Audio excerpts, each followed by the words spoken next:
Good evening. It is Sunday, October 16th, 2022. This is Robert Sin at CEO Technician on Twitter, at Goldfinger on co.ca, making a quick video on the Uber bull case for gold. So there's a lot of negativity out there on everything, including gold. So I decided that I wanted to make a video, make the bull case for why owning gold is still a good idea and what might happen, what might play out in the future that could lead to new all-time highs for gold.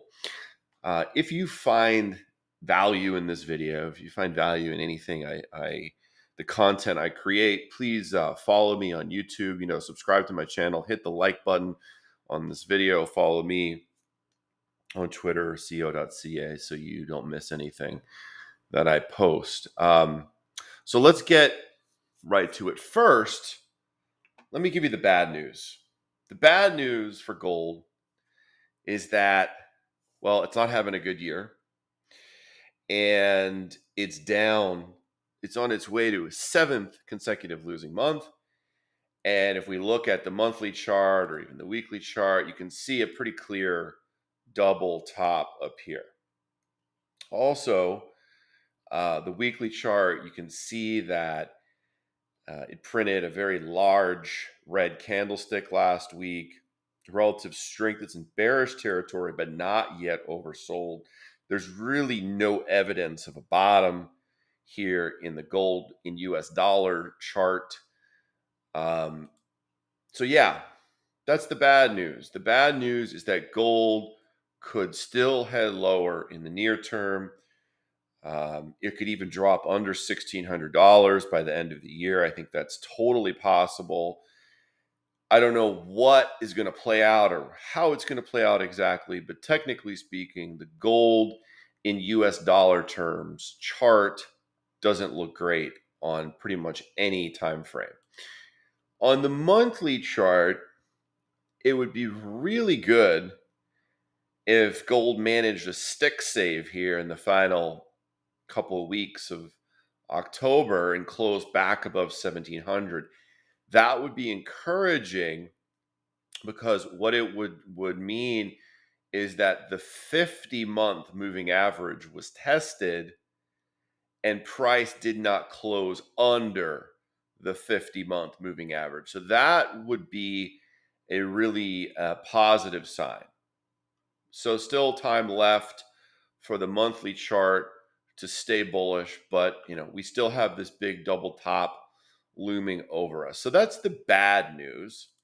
The bad news also is that real interest rates have soared in 2022. We've gone from negative 1% on the 10-year real interest rate to positive 1.5%. It looks like we're going even higher. And real interest rates are, generally speaking, negative for gold. They are bearish for gold. When real interest rates go really positive, like they were back here in 2018, gold usually trades poorly, like it did in 2018.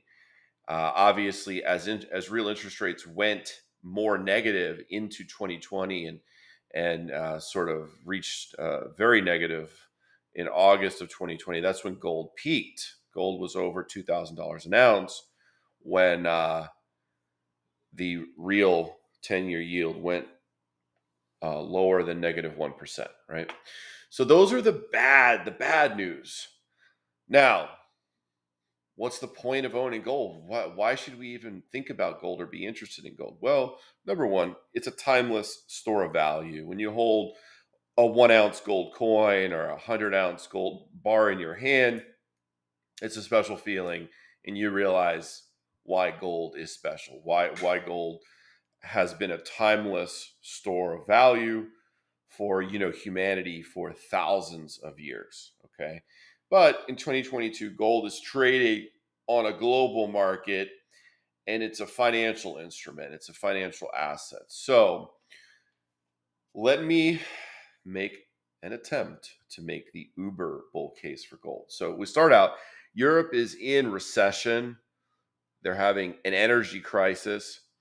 Governments are providing guarantees to support consumers and businesses during the EU energy crisis. So instead of doing more QE, instead of just writing big checks, governments are providing debt or credit guarantees and backstopping uh, a lot of the costs of this energy crisis. Well, at the end of the day, the currencies are going to pay for that. So the euro, the pound, those currencies are going to pay for it through deficit spending, government deficit spending, and more debt. And we're seeing that weigh on the euro dollar, the sterling versus dollar, the cable sterling and euro are both falling versus the dollar. And a lot of that currency weakness has to do with the energy crisis, the super high energy costs that Europe is facing. Germany, their economy is teetering on the brink.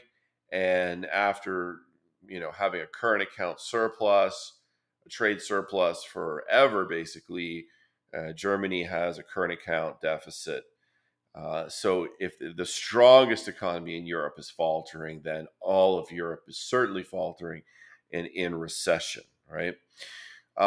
Japan is one that's not talked about. We talk more about the UK, but I believe that, Japan is the most indebted country in the world, a debt to GDP of over 250%.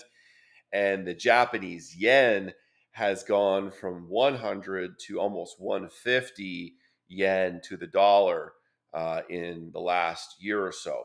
So that's a tremendous fall in the yen, rise in the dollar yen exchange rate. So, Japan is facing what could be a currency crisis very soon, or they're in the midst of one that's about to get worse.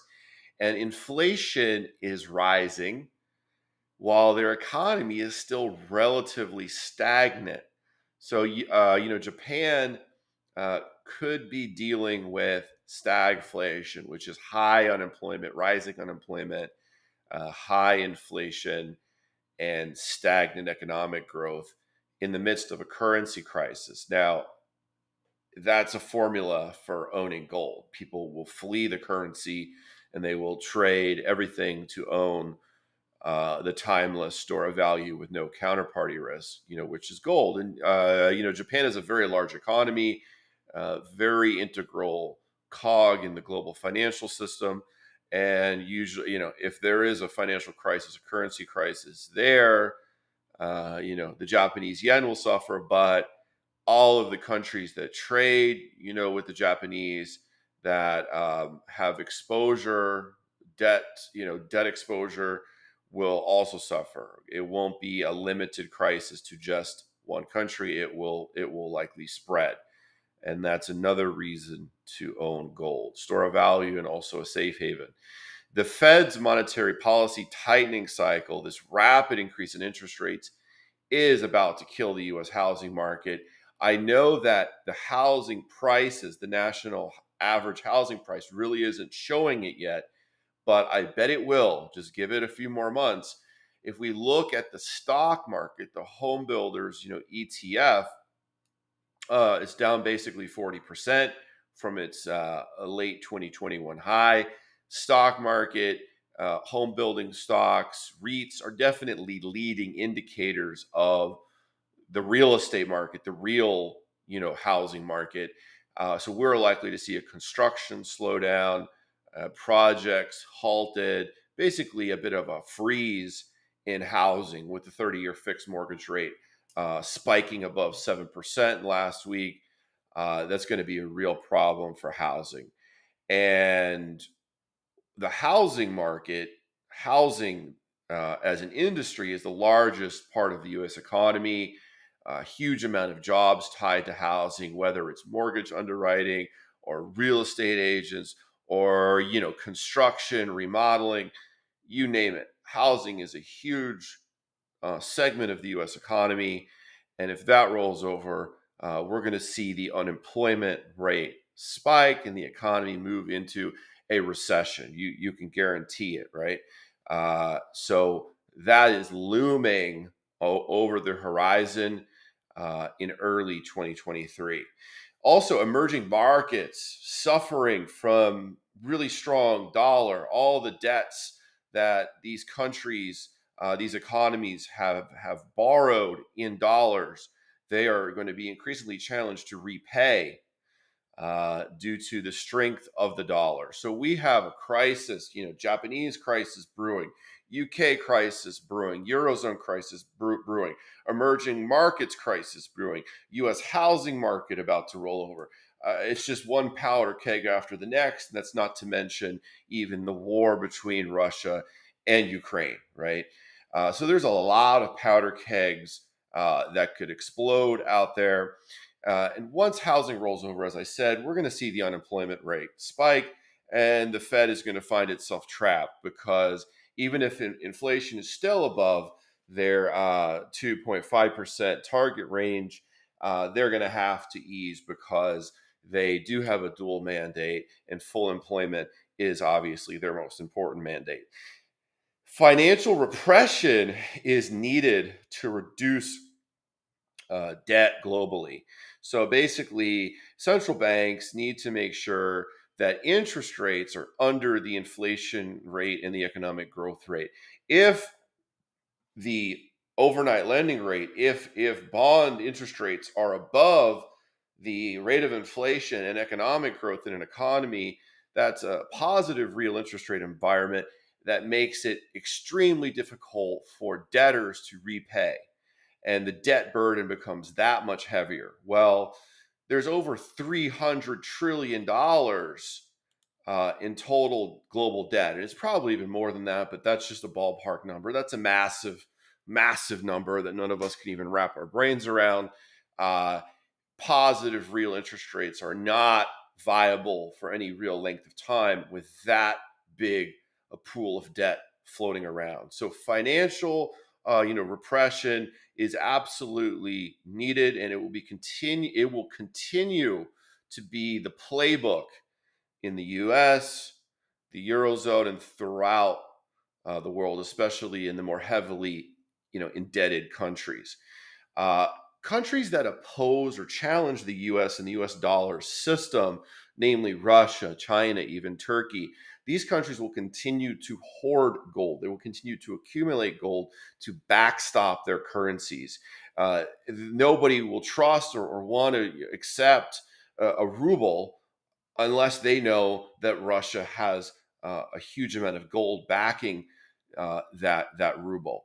And so I believe that more and more countries will continue to have their central banks acquire gold to get off the US dollar system.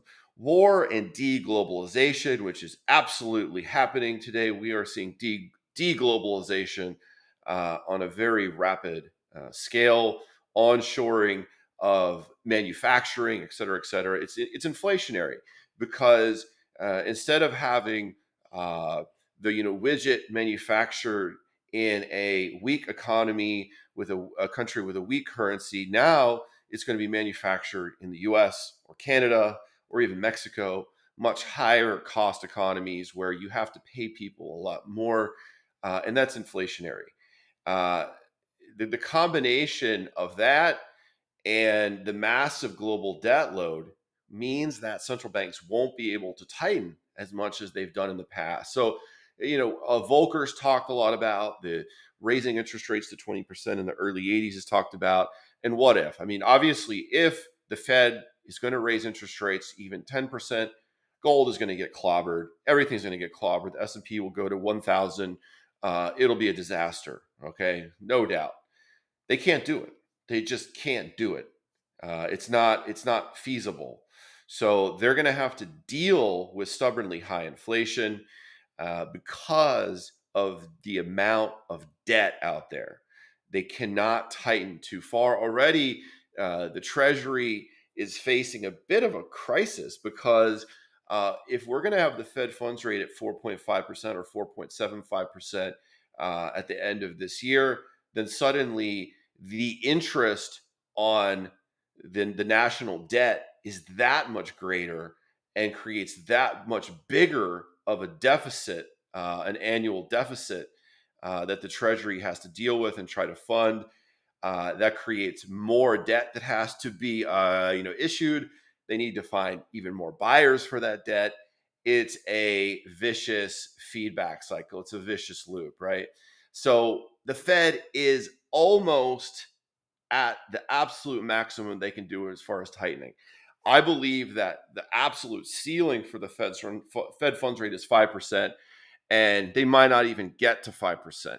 And it's quite likely, just based upon history, that we'll have a recession and rising unemployment in 2023. Not exactly sure when in 2023. It could be in May, it could be in June, it could be in November, but I'm quite confident based upon history.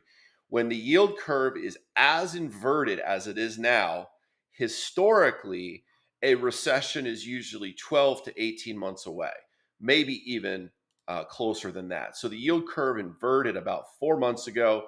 It's become more negative in recent months, with the 10-year yield basically 50 basis points lower than the 2-year yield. So if we go back to the 60s, the 70s, the early 80s, the early 2000s, and then obviously 2007, 2008, 100% indicator that when the yield curve inverts, especially when it inverts as much as it has recently, negative 50 bips, a recession is quite likely 12 to 18 months out. So that means sometime in 2023, a recession is likely to start. That means that the economy is no longer growing, it's stagnating or contracting, and unemployment will rise and force the Fed to pivot. So we're not there yet. And if no recession happens and everything is peachy, then that's your bear case for gold. The Fed can keep interest rates high because it has managed full employment. The economy is fantastic, and the 7.2% 30-year mortgage rate isn't hurting housing at all. That would be a bad scenario for gold. But it seems highly unlikely that this surge in interest rates, this surge in inflation that we've seen in 2022 is not going to wreak some havoc in the real economy. So quite likely, based upon history, a recession is coming in 2023. Central banks can't let long end yields, can't allow the 10-year yield to rise too far. That means that most likely they're going to enact yield curve control, which means that they will be buying treasury bonds at a certain level, at a certain yield. It might be 4.5% on the 10-year. It might be 4.25%. I don't know. But just like we saw in the UK, the Bank of England came in and bought those gilts, basically the same thing as bonds, when the price was dropping too far and the yield was rising too high. They backstopped it. I expect the exact same thing to happen in the US. We just haven't quite gotten there yet, but we will. When the government is deficit spending, we are deficit. The US is in a deficit. The Eurozone is in a deficit. The UK is in a deficit. The Japanese are in a deficit. When the government is deficit spending and the central bank is conducting yield curve control, so when they are buying debt, government debt, at the same time as deficit spending, you have debt monetization, also known as money printing. That is very bullish for gold. Gold prices will skyrocket if that happens. So once the Fed realizes it cannot raise rates further, which is coming, it's coming in the next few months. It's not that far away. And the market is forward looking. The market's usually looking 6 months out. I think within 6 months, the Fed is going to be stuck. And then the economy, markets begin to break. the Fed will find itself no longer hiking, no longer shrinking its balance sheet, and once again stepping in to do QE, to do yield curve control, to cut interest rates, you name it, they will do it when the economy is in recession and markets are in crisis. So that is your uber bull case for gold. A recession, rising unemployment, stubbornly high inflation, and a trapped central bank coming to a market near you in 2023. As always, do your own due diligence. This is my analysis. This is my opinion. My ideas may not be 100% correct or may not even be 50% correct. So think for yourself. Thank you for your time. I appreciate it. Have a great weekend.